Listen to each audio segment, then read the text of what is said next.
Yeah.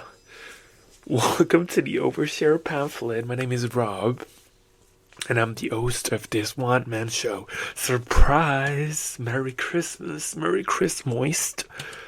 Um, yeah, like, you might be wondering what the fuck am I doing here? Um, well,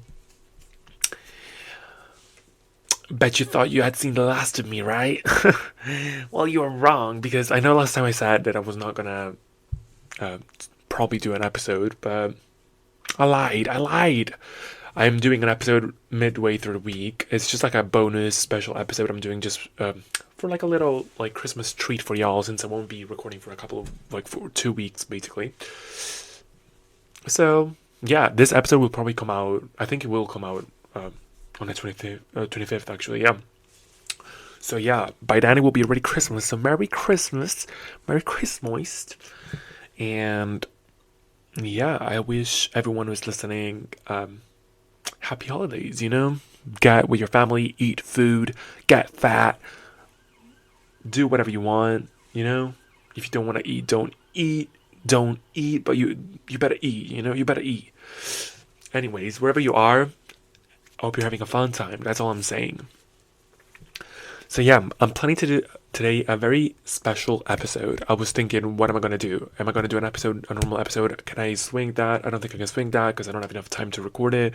I need to pack up eventually and do other shit. So, and I'm not going to be here on the weekend already. So I'm going to leave exactly on the weekend. So I was like, let me do something different, something special, something, a girl has to be different sometimes. So here it is. Bonus episode for Christmas. I thought, why not jump into a little time machine and yeah, let's just reflect on the most ironic and iconic, honestly, moments in pop culture in 2023. So this is just my top 10 that I chose. Ranking this was such a hard task, honestly, because I didn't know like all these moments. Well, there were of course a lot more, honestly, so many more like iconic moments from this year, but yeah, I had to narrow it down to 10 moments, and I ranked them in the best way I could. Yeah, it's just my ranking, so if anything is left out, don't worry. It's not on purpose. It's just, because I'm giving myself a little constraint. But yeah, I'm planning to basically do this top 10 moments today from 2023. Is gonna be like pop culture moments, like either memeable moments or just like moments that impacted the culture. This year has been wild, has been crazy. I would say it's been a very female-centric year, actually. Like, 2023 was truly a girl boss. So, yeah, you're gonna see probably mostly like women in this top 10, mostly women. Rightfully so, rightfully so. But before we get, of course, into the top 10, let me get into the usual segment, which is the songs of the week. And this time around, I'm gonna do like a special one because it's Christmas. I'm gonna do like a Christmassy version of the songs of the week. It's only going to be Christmassy songs, and they're actually songs that I discovered this week for real. So, or that I've been listening to them like mostly this week. So, what am I talking about? I'm talking about first song on the list is "Gingerbread Lover" by Avarice and Chevy. I don't know how to pronounce their names, but Ivoris and Chevy, probably that's how you say it. But yeah, the song is Gingerbread Lover. It's a very cute, like Christmassy, waltzy song. Very mellow, very nice. Like the last chorus, like the outro part, is just my favorite thing in the world. It's very cutesy for a Christmas song. So yeah, that like I discovered it while I was trying to find some cute Christmas songs to put on my Instagram post, and I found this one, and I was like, yeah. So yeah, if you want to feel cute, if you want to feel like a cute little elf, go listen to this one. This is giving cute little elf moment. So Yeah, I actually love gingerbread. I actually don't like gingerbread that much. But, if it's a gingerbread from Shrek, then sign me the fuck up. You know what I mean? So, yeah. Anyways, that's the first song. It's very cute, very waltzy, as I said, very nice little, like, cute little vibe. Definitely recommended. Second song is from the Incredible Fruitcake EP by Sabrina Carpenter, and it's called Santa Doesn't Know You Like I Do. So, Sabrina's coming with hits. This EP specifically is quite cute. I've listened to it like 2 weeks ago. When did it come out? 2 weeks ago, I think it was. But this song is the best one. And this week I returned to the EP in preparation for Christmas, and this was the shit. This was the best song ever. Has a bit of like a 70s vibe, but like one of those old, like when like the classic, most of the classic songs are written in like what is it, the 80s, the 70s, the 90s. Some of those songs are the classic ones are from that time. Um, yeah, so this has sort of the same like nice little jingle vibe, and it's just so good. the the um, the chorus is just beautiful. The beat on the verses is beautiful, so good. And Sabrina kills it with the vocal. I like the layering, the harmonies she puts on the song. She just ate. This one is just a classic. I hope she gets more recognition because with the Christmas album, because it's really good. Um, Very poppy, very slayful, very girly, and it's just the lyrics are typical Christmas song. Honestly, like yeah, like, are you gonna leave me alone for Christmas? Come home, please. Let's just get it on. Like, it's just Christmas time. Don't you dare leave me alone, you fuck boy. But yeah. I need to calm down. What is wrong with me today? Today, you started off on a roll, honestly, but let me drink some water. I need some water. Good. Yeah. That's the second song. Third song I have is Winter Wonderland by Lauve. I think that's how you say her name. I think it's like a was it like a Iceland? Was it from Iceland? I think it might be that. I listened to like so many times, like her trying to say the name, and it's just like so difficult to pronounce. But I think it's Lauve.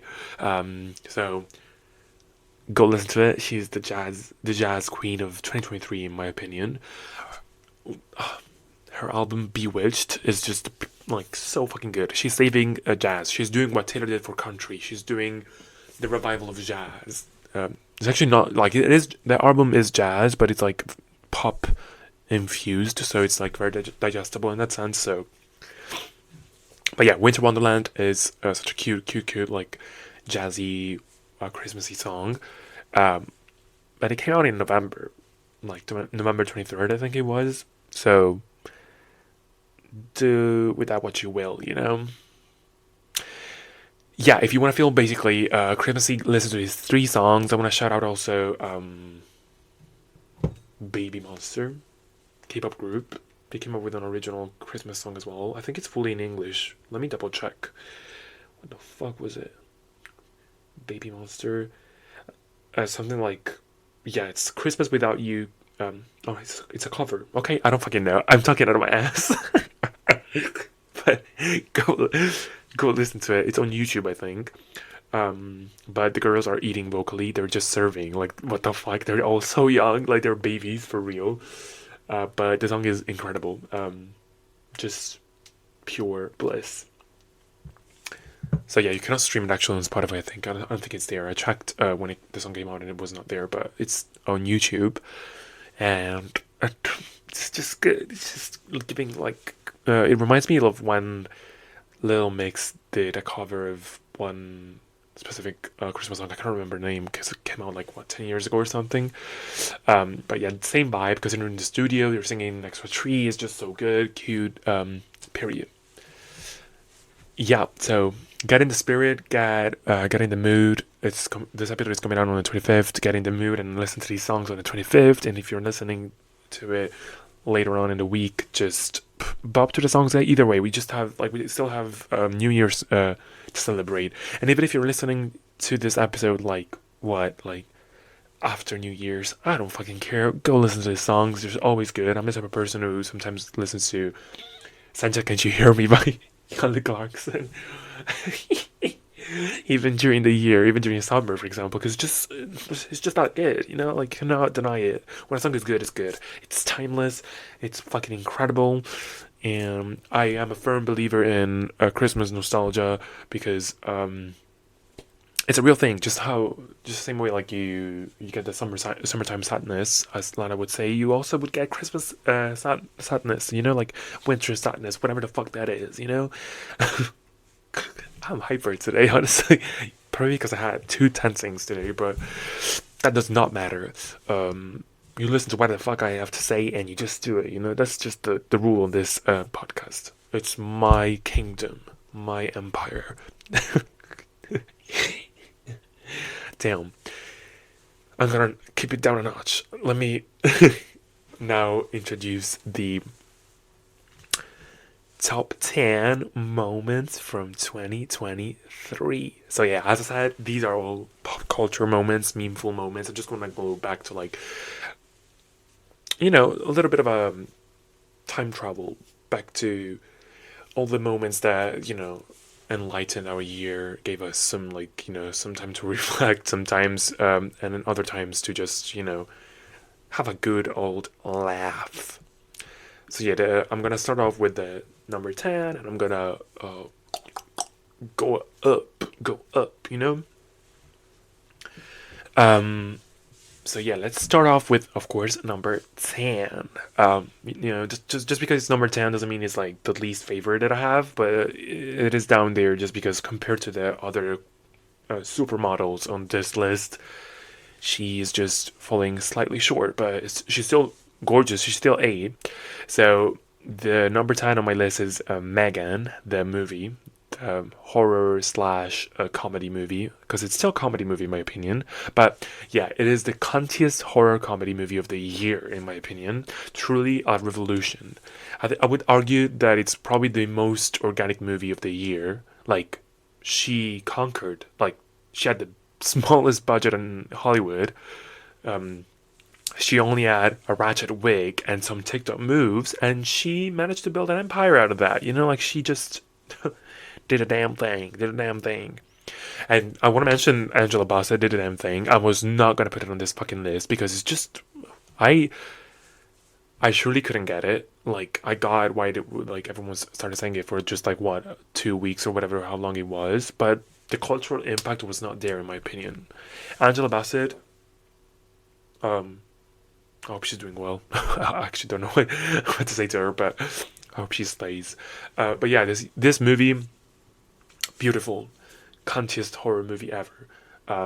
Just, you know, I was actually siding with Megan. Like, who the hell wants to side with that the auntie there, like that young woman, the engineer who actually built the doll? She's just annoying. Like, she couldn't have any empathy for her niece, and like she just didn't care.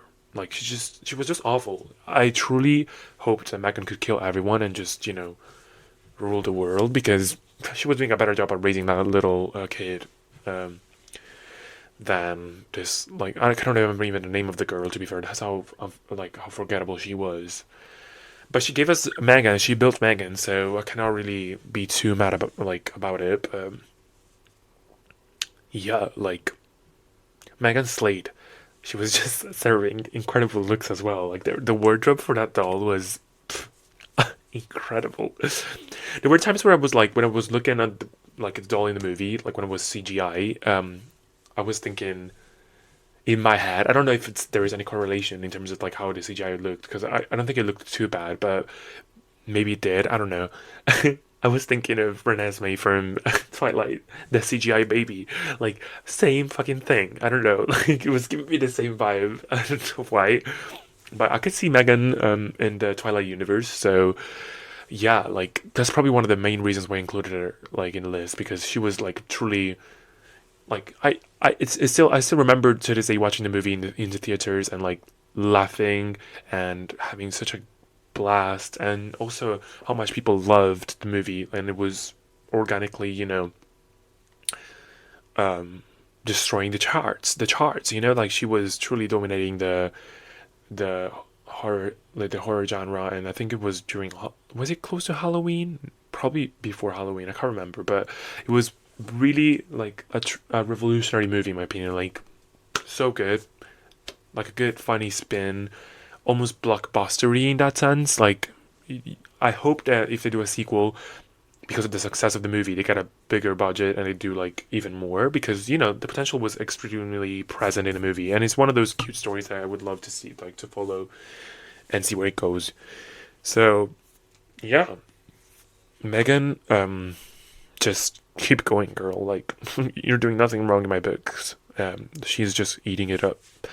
Um, yeah, this was the best, like top 10.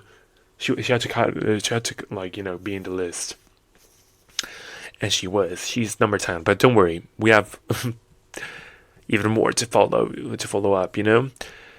Number 9. Number 9 is Gwyneth Paltrow's ski accident trial. Now, like, girl, I love me some good old trial on TV, and especially when it involves celebrities.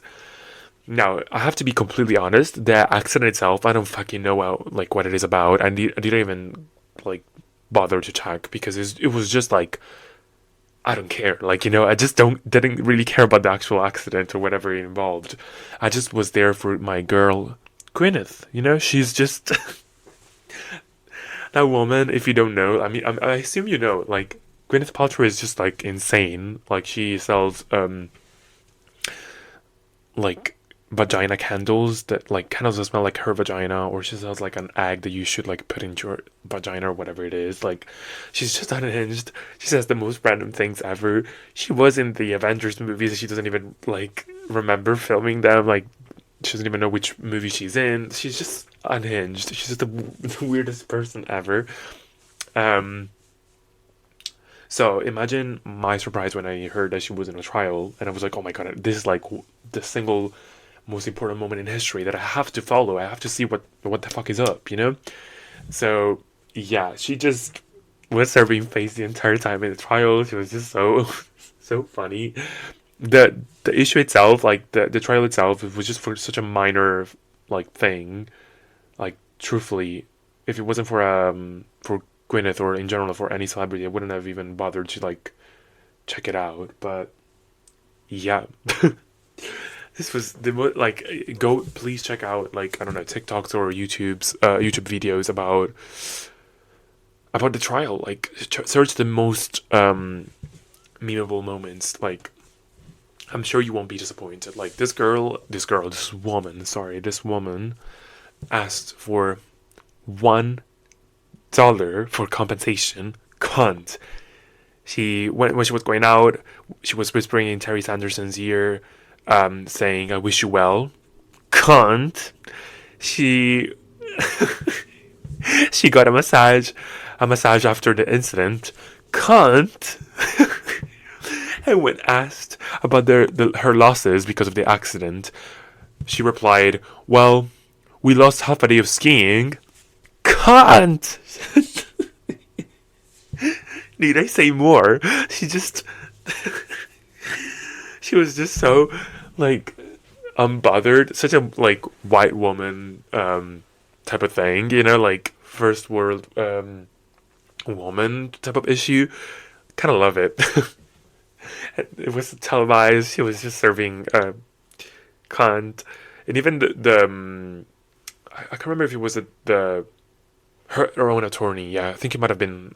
Yeah, when she was getting questioned by her own attorney, she was just like, it felt like a SNL sketch to me. It was just so funny. Like, truthfully, Gwyneth is just my queen. I have to support her. I have to support her whatever she does, even if she's the most unhinged person ever.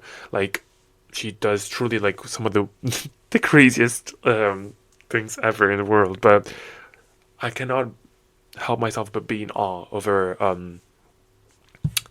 artistry. I just want to call it artistry because that's what it is. Like, you cannot be a normal person. You have to be an artist to do all these like shenanigans, honestly. But yeah, this is my number nine. Like, number nine was definitely a good spot for Gwyneth Paltrow's ski accident. Definitely nothing comparable to like the craziest thing she's done in the past, but the mere fact that it was fully televised, that it was in a courtroom, and he was just like, serving cunt the entire time. I was like, you know what? This was topical for the year. This was truly something that I could not forget.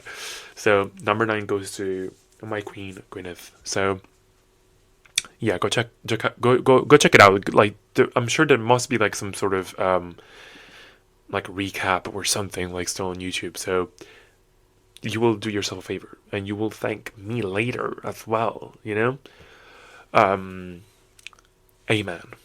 Now, let's move on to number ocho, number eight. My number eight is Britney's memoir. Now, this moment for me was more like on the iconic, definitely like more on the significant, like impactful moment for pop culture, more than the funny side. I mean, good some good stuff came out of it, but it was mostly like in general like a good revindication of her of her stance overall. Like, she of her fame. She just like, I think it's the first proper time where we can actually have a great account of her own truth, her own side of the story overall. Like to be fair, like the entire story of her life. Like, to be fair, as of now, we did get like some interviews, but it seems like up until the memoir, everyone had always something to say about her. Her voice was always like muffled when it comes to her censorship and every other like issue that she had under the spotlight, and she had to navigate it, and she had to. I would say, like, if we didn't have her, I don't think we would be at this point in the culture when it comes to like respect towards women, and just in general, like for example, a respectful interview.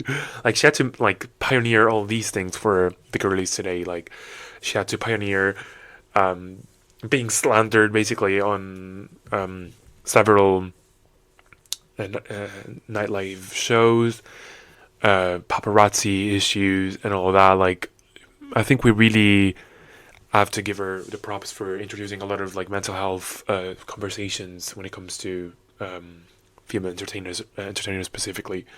So yeah, this book was pivotal. I think, like, she literally had no, well, she had filters, but she had three ghostwriters, but overall it was a very effective book in my opinion. Like, literally communicated her story so well. Her side of the story was so clear. Really enjoyed it. I read the book immediately as it came out, and it's just a very good read. So I recommend, first of all, the book.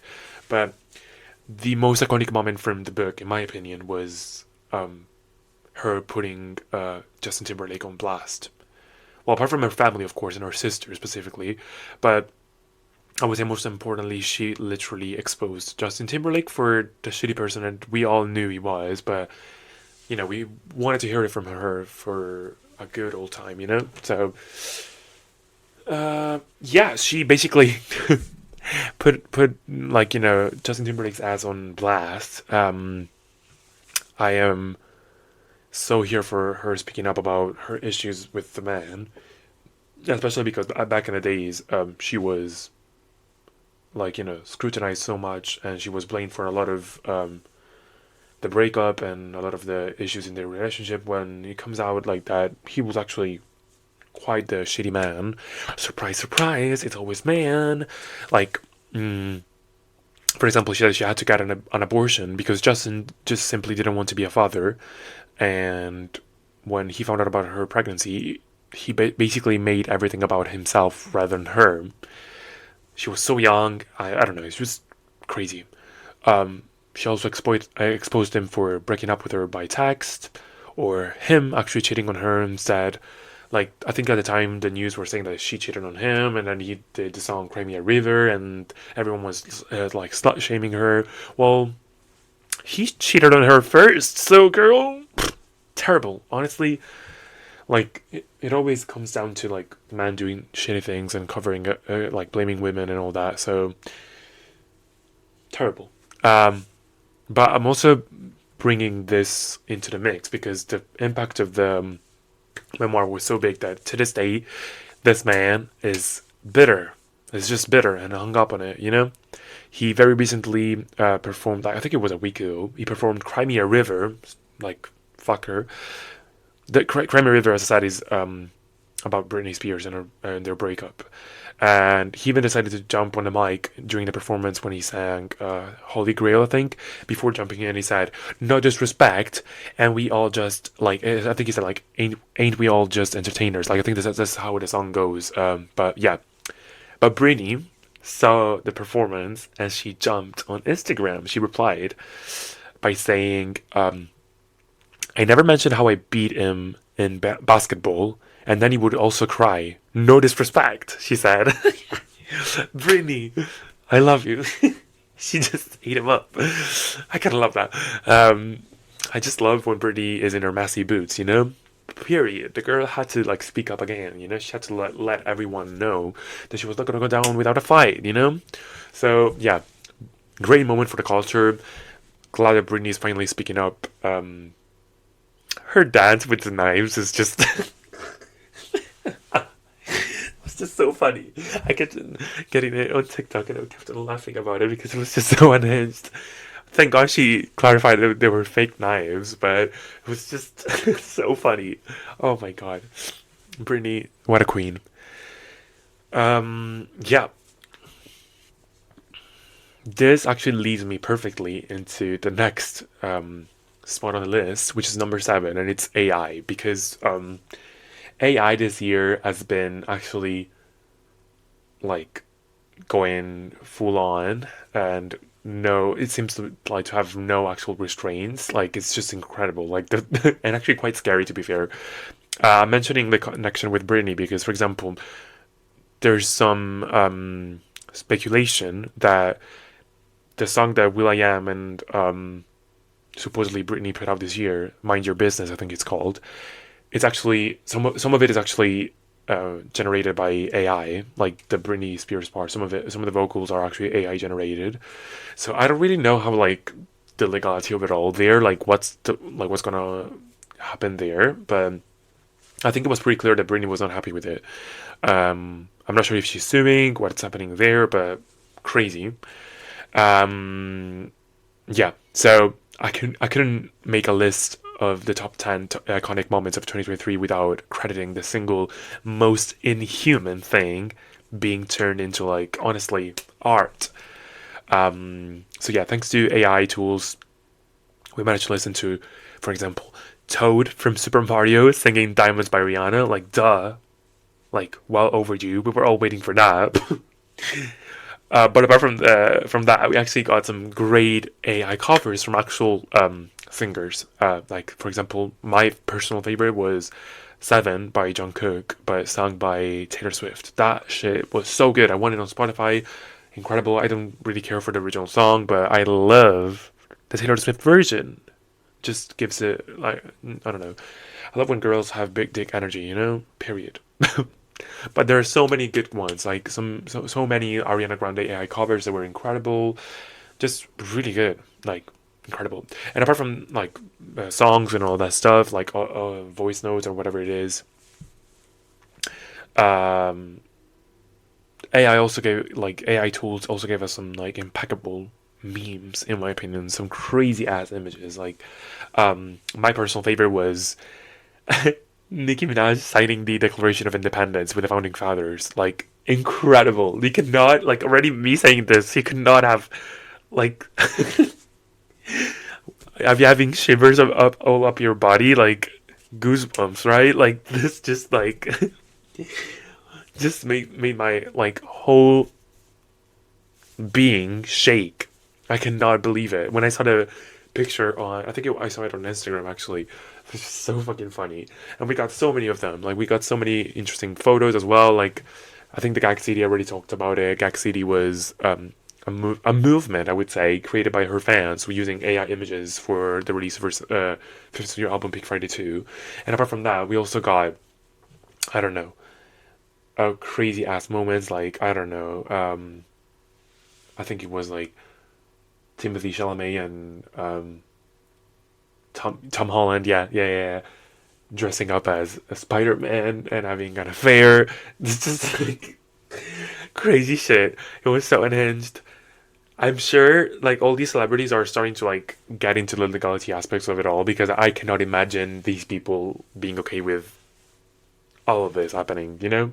I mean, Nicki probably, I mean, Nicki used it for promotion as well for her album, but I'm sure there are some like fucked up images around the web with celebrities' faces on them that are not okay. So I, here's like, yeah, this is, I guess, like something that I want to see in 2024. I want to see how this, like, overall is going to be unpacked by the celebrities and how they're going to try to defend themselves from all of these things. Like we literally even have voice notes created by AI with the voices of like some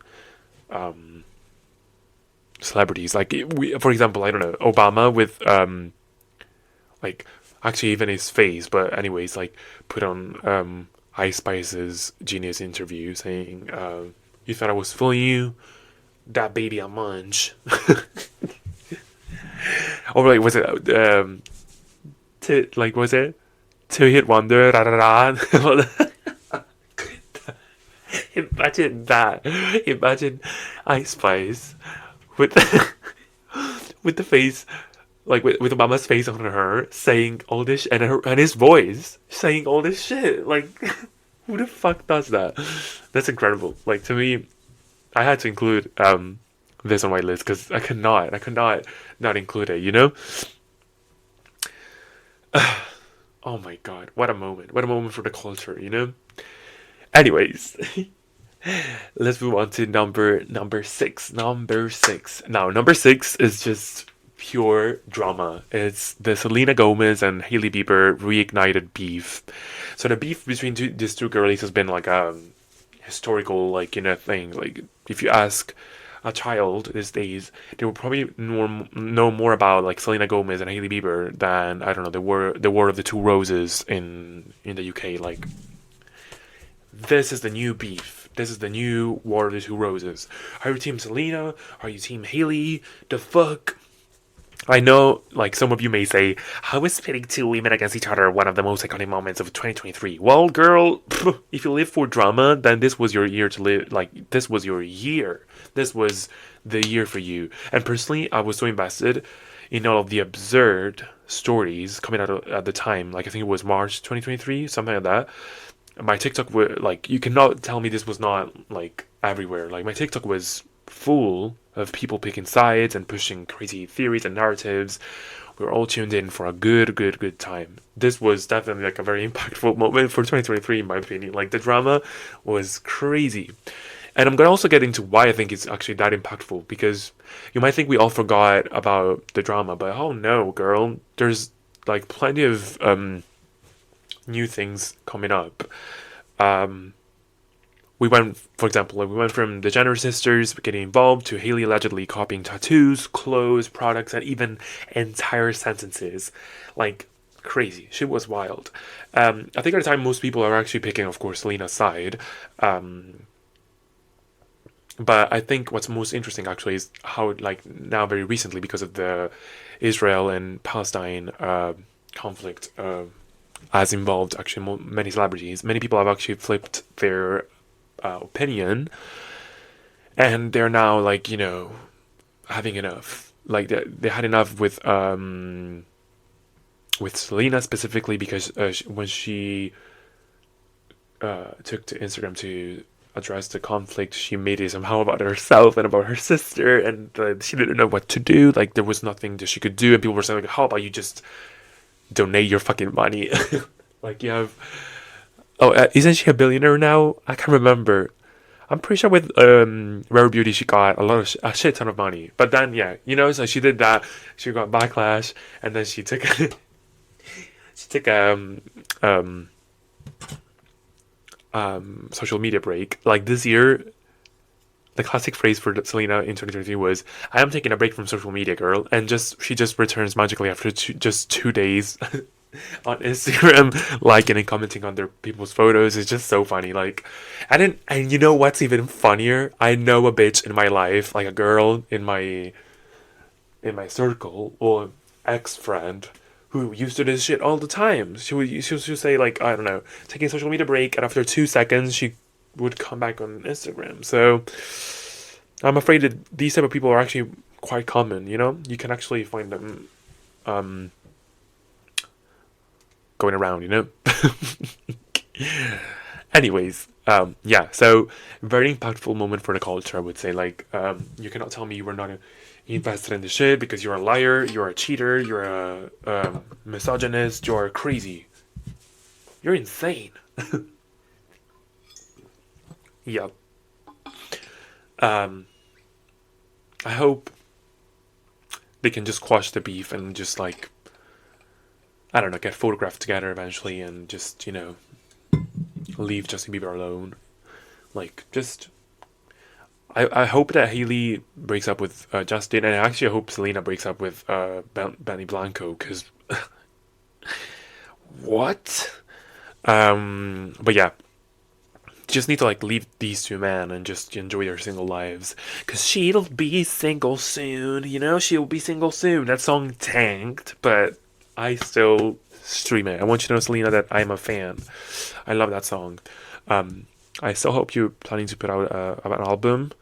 Maybe not so much like a single soon, but I want something like Selena Gomez and the Scenes. Like that music was like incredible, pioneered pop. It was the best thing ever. Yeah. Now, let's get into the top five. Number five, we're in the middle of the list here. This one is very, very recent. It definitely has some recency bias. That's why it's like so up in the list. But it was the most unexpected and unhinged moment of 2023. Brace yourselves. What it is. This is the.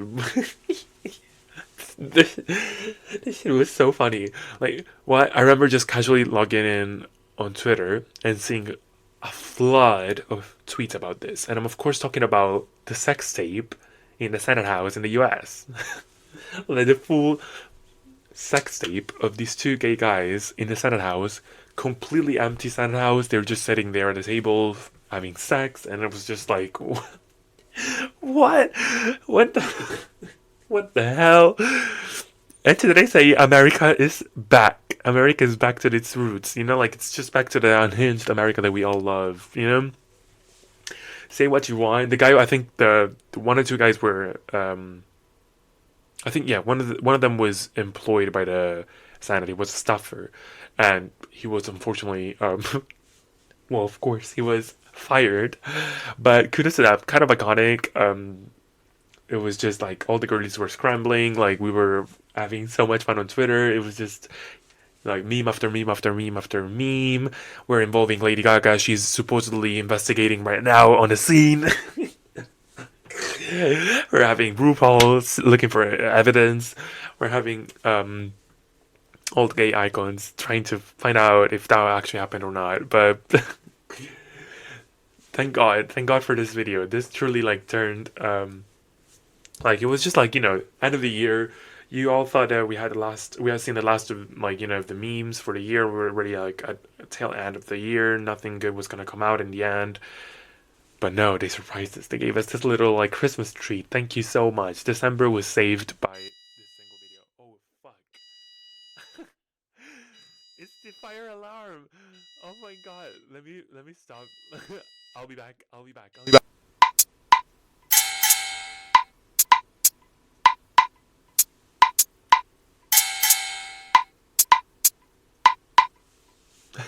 I don't know what the hell happened there, but we're back. That was crazy, crazy. Anyways, right when I was like, see, like, it's the FBI, it's the CIA. They're trying to get my ass because I'm talking about the Senate House and gay people. They want to silence gay voices. So, I'm sorry, pretend like number five never existed. They're out here to get me. I'm gonna end up like JFK. Oh my.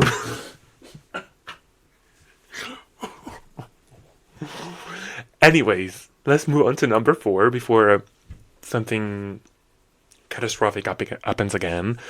Number 4 is kind of like a ghost from the past, I would say, like quite literally. Not only because it's tied like to resurgence of a certain franchise, but also because the clip specifically is from a very old YouTube video from 2014, and I'm talking, of course, about Josh Atcherson, Josh, and the Whistle song by Florida. Like, this thing was just like a perfect combination, like a perfect storm, you know? It was due to, like, you know, the Hunger Games resurging because of the, you know, the prequel, and then also because Josh Hutcherson himself was, I think it was the main actor, yeah, on Five Nights at Freddy's.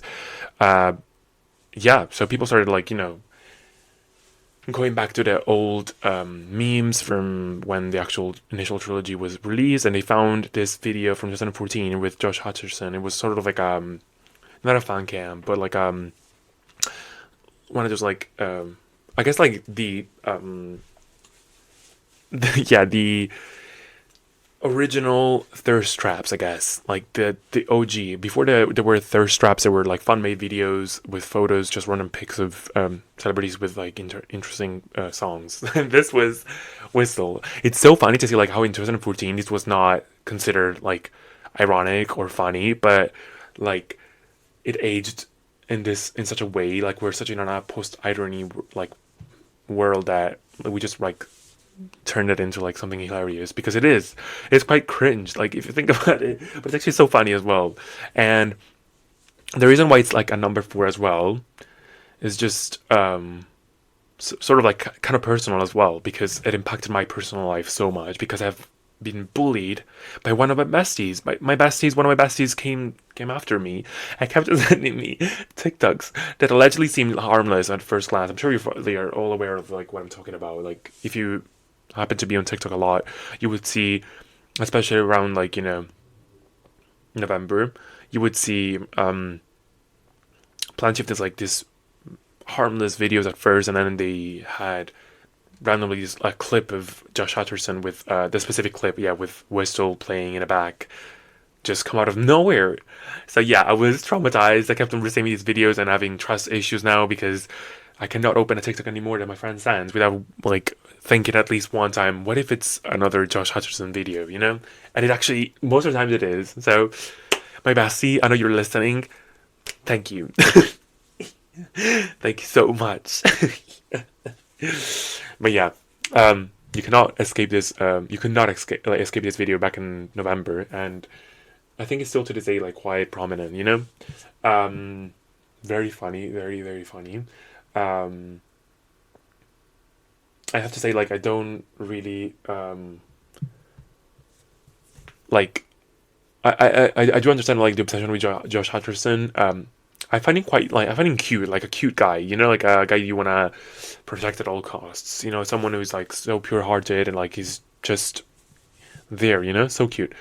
But slay for him, you know. Allegedly, when Spotify Wrapped came out, the new Florida, the very few Florida top listeners, I don't want to shit on a guy, but they received a special message on Spotify, and it allegedly was that clip. Florida used that clip of Josh Hutcherson as the special message to his fans. So yeah, the cultural impact was quite big. You know, very very iconic, very funny. And I love the Hunger Games, so I'm very pleased to see my guy Josh Hutcherson back at it again, back to the Hollywood scene, just, you know, receiving so much love and support. Period. Yes. Now let's move to the top 3. We're getting to the top 3. Okay, number 3. Number 3 is an iconic couple from this year, like probably the most iconic couple of the year, is of course Taylor Swift and Travis Kelce. Incredible moment. You know I had to put this somewhere in the list. And we cannot deny the impact that, like, the full impact that this couple out on the world in general. Like this was a global phenomenon, like incredible. Apart from Taylor somehow making America's most famous sport somehow even more famous, like how did that even happen? But it was just a blissful, I think, in my opinion, a crazy, very positive moment. From him making a friendship bracelet to try and shoot his shot, to Taylor going to the Chiefs game multiple times and giving us plenty of iconic moments. For example, the seemingly ranch meme was just so, like, honestly, like, it just had such a huge chokehold on the culture because even on businesses, like, you could, I think I remember, like, so many businesses jumped on the Taylor Swift train and the seemingly ranch meme type of hype and started making ads about it. Everyone was talking about it. She was everywhere. He was everywhere. Like they still are like very much talked about. Every single time they are seen in public, they just make the headlines. It's just incredible. And now the fucking police. What is going on today? Like, anyways, jail. Um, yeah, I think we like even we apart from that, we also got like for example on the tour, the Karma is the guy on the Chiefs line. It was just so funny, like iconic. Them kissing in it, like at the backstage, giving us the first PDA, proper PDA.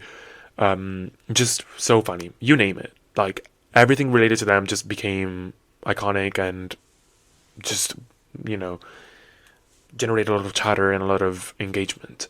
We also got some of my favorite looks at the Chiefs games. Like it's so good. One of them specifically, I'm referring to this like full black look that she had when she went with Sabrina Carpenter and some other friends. She was wearing this all black outfit and a black smoky eye. The makeup was so good.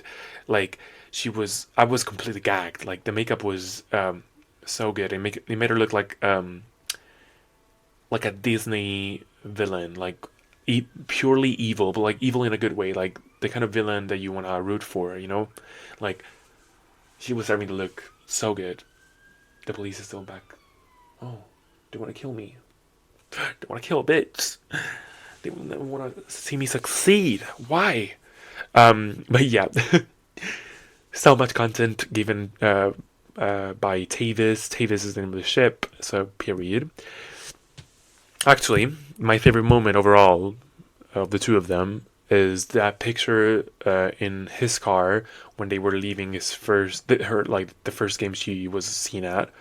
They were both in his car against the sunset, and it's still burned in my brain. You know, like it's still there. It's still engraved in my frontal lobe. I don't think I've been that obsessed with one of her relationships since Hailey. Actually, yeah. Harry Styles and Taylor Swift, like that was 2014, so long ago. Like so, just pure greatness. He's probably the sole proof that you can achieve anything if you manifest it.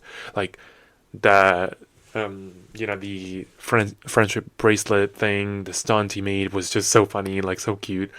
And they also say like it's one of her best boyfriends, like especially being the follow up to Joe Alwyn, that like devilish man, and also the rat Maddie Healy. Like God, we prayed for days like this. An employed man who doesn't look like a rat and is just just like simply a hunky dude with zero brain cells, but who does the right thing, which is letting her be bejeweled. You know, we're not asking for much. We're just asking for like a supportive man. You know. Anyways, yeah. Now it's time for the top two spots. Now, I want to preface this by saying that these two moments I have chosen with a very clear thought process in my mind. The number two is the event that, in my opinion, had the biggest impact globally, like on the general culture, like overall, out of everything, like a true global phenomenon. And the number one is the moment that had the most impact on myself personally, like my personal favorite, my personal overall most impactful. The thing that I quote to this day is just like it stuck with me, and it's probably gonna be with me in 2024 as well. But yeah, this is the thought process why I put one in at number two and the other one at number one. So number two is of course Barbenheimer, like Barbie and Oppenheimer, the face off, the two sides of a coin, is just probably, I would say, like, is the most memorable moment from this year. Like, it's just so good. Um, Barbie and Oppenheimer. I think it was just like also an incredible and unexpected time for the movie industry, because I don't think truly, I think even now, as of now, even today, Hollywood is really struggling to find to revitalize the movie theater experience.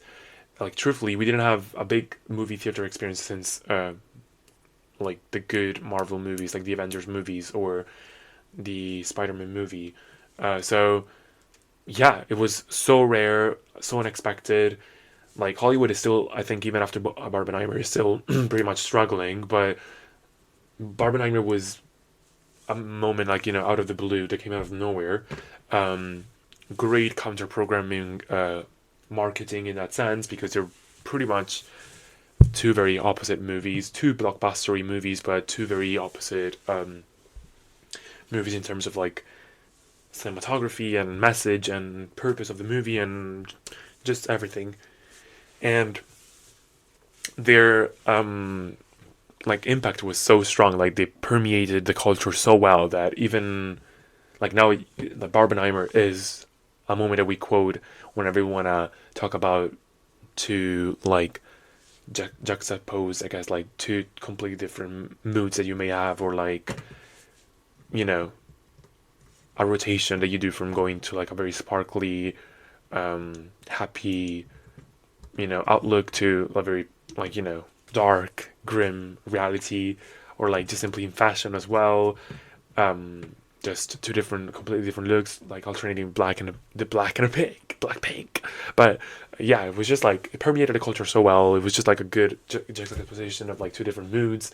Um, it was just like incredible. I think my personal, like, the moment when I truly realized how big of a moment it was when I was just around the time of the movie, when the two movies were coming out, specifically Barbie.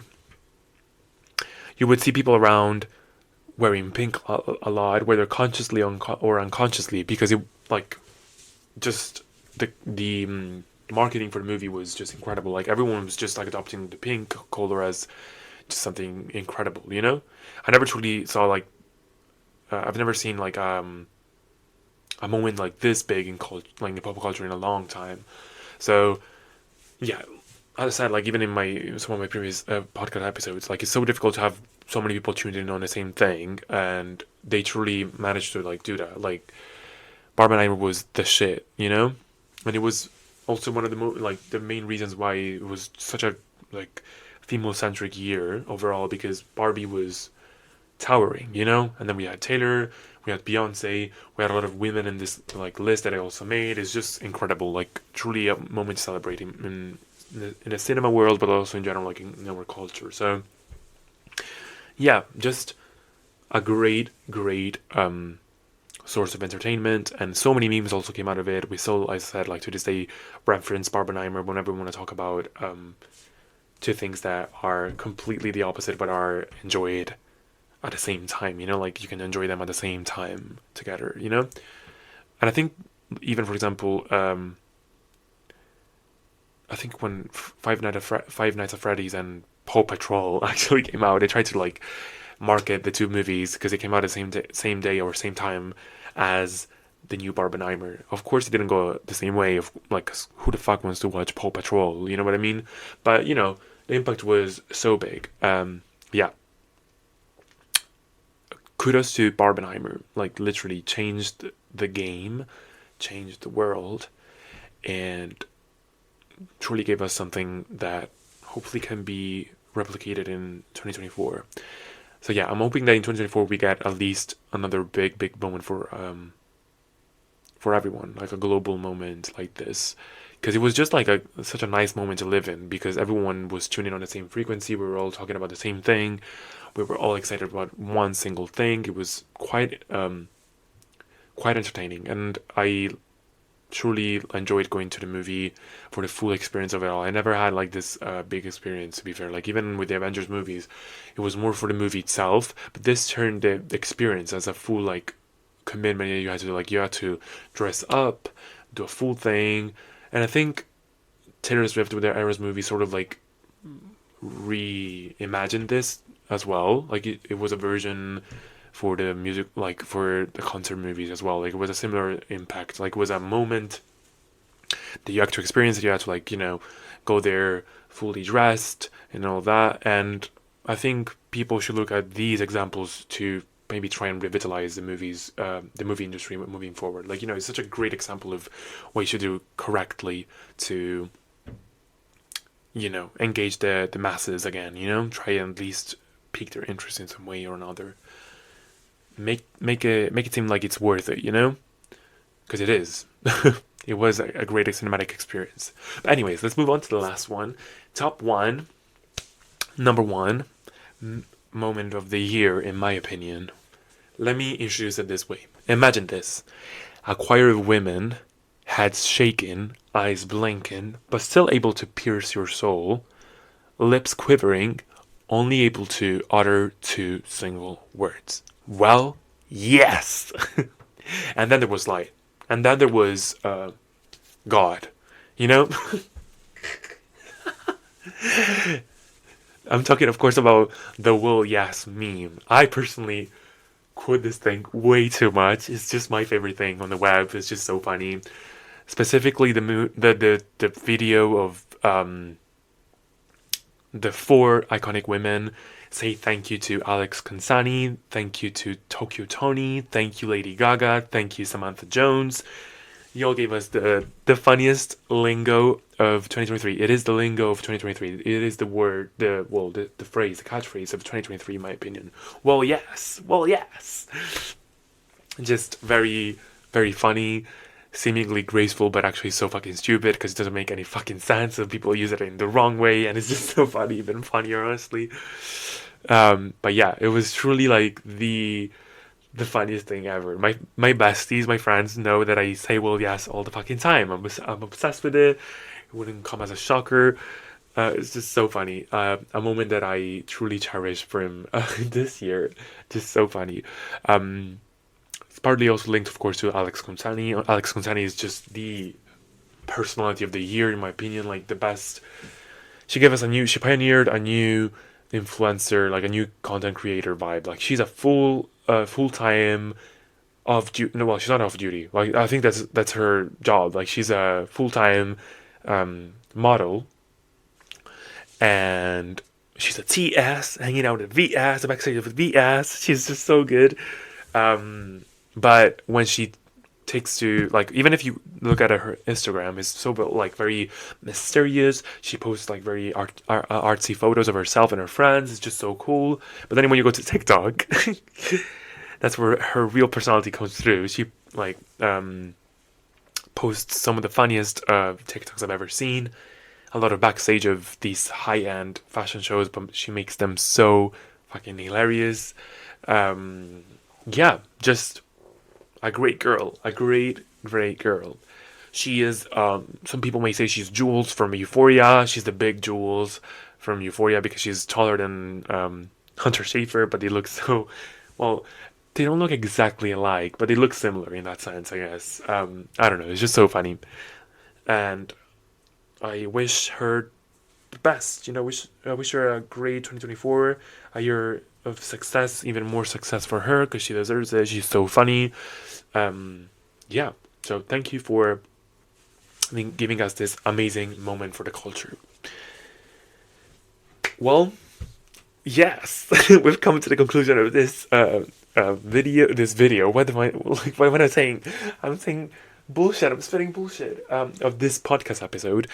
Thank you for this incredible. Well, I said it at the podcast like literally a month ago, but thank you for already supporting the podcast. I'm so happy that I decided to do this.